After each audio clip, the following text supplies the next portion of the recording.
Today the keyword is elevate. Elevate.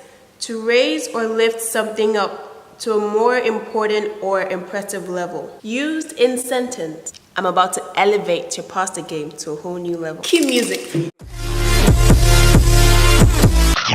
Hey food besties, this is how we make pasta in 2019. I'll be sharing with you 2 secret ingredients that will take you from this to this. Basic to Betty pasta edition. Alright, let's go shopping. First, let's get our pasta. I'm going to get some ziti pasta, which is cylindrical in shape, but trust me, you can get any pasta shape you prefer. Then we're gonna go to the sauce section.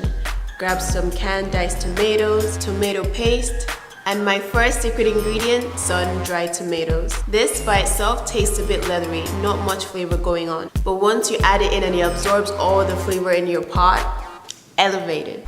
Moving on to the cheese, we're gonna need to get some mozzarella, some Parmesan cheese to add a bit of nuttiness. Lastly, you need some ricotta cheese. It's an Italian style cheese. It's really soft, slightly sweet, and makes your pasta really creamy. If you cannot find some ricotta cheese in your grocery store, it's so easy to make at home, so just leave me a comment down below and I'll come back with a short tutorial. Alright, let's get our spices. We're going to need some parsley, garlic. Typically, I get the already diced garlic. It's one less thing to prep. Oregano, salt and pepper, and brown sugar. You probably already have all these things in your pantry, but I just really wanted to take you guys shopping with me. Finally, let's get our meats. I'm getting some ground beef, and my second secret ingredient, chorizo.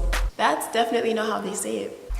I know chorizo is not traditional in Italian style baked pasta, but I used it accidentally in place of ground pork and I have not turned back since. It adds this kick and unique smokiness to your pasta. You don't need to add it, but I mean, it's 2019. We ain't basic. That's all the ingredients we're gonna need from the grocery store.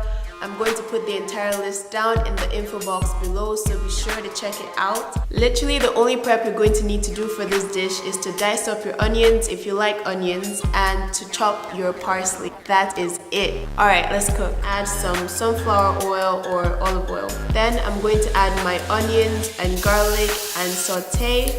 Add my beef, chorizo, and then putting all your seasonings, your oregano, salt and pepper. We're going to wait till the end to add our brown sugar. Stir everything together and leave it to saute for about 10 minutes. In the meantime, boil some water for your pasta, add in some salt, and then your pasta. I'm not going to close it all the way through to avoid it from bubbling out. Whilst the pasta is boiling, we're going to go back to our meat sauce, add in some tomato paste and our canned diced tomatoes. I wanted my pasta to be al dente, and as you can see, it's still a bit tough.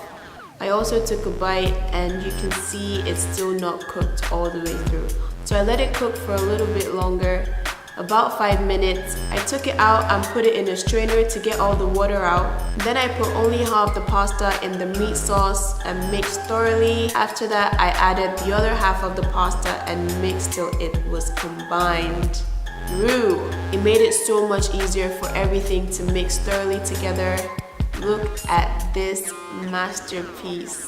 Alright, now we assemble everything together and bake. In my baking dish, I'm gonna go first with the pasta and meat sauce. Look at how flavorful it looks.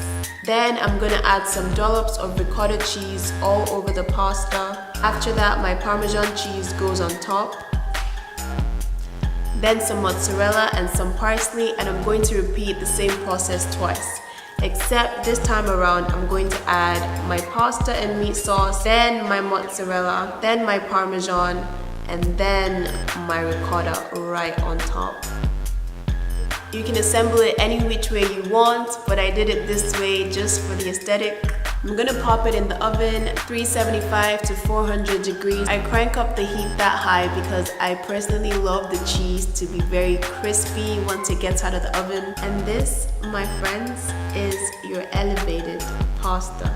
I'm gonna throw in some parsley on top. I ended up making 2 portions of this because they loved it, and I'm sure if you make it for your friends or your family, they will love it too. Oh my god.